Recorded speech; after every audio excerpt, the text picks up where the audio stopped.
Purçak küncürsünün oğunuğa purçak bersem bolamdı. Çınçı küncüre top küncürünün oğunuğa çigit bersem bolamdı desanlar.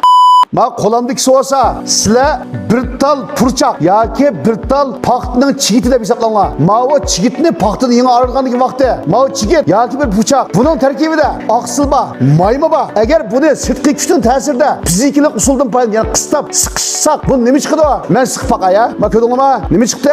May chiqdi. Endi mayni chiqarayotgandan keyin mani o'lsak, oqsili yuqori ko'tarildi.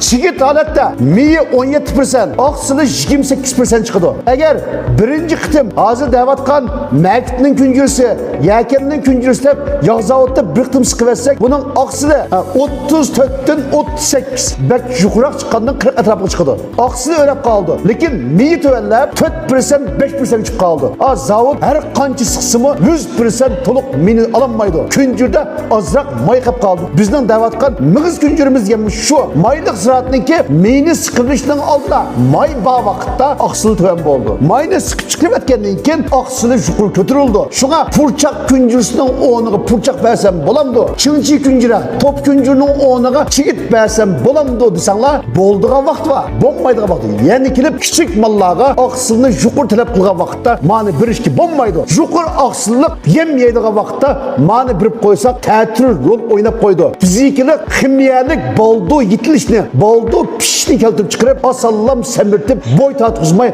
boy ilişti tosap koydu. Ve de bizge kiçik mallar lazımlıkı aksın. Şuna amal kılıp mini çıkırıp aksılını yukarı götürüp yukarı aksıllık küncürlerini birimiz. Şöyle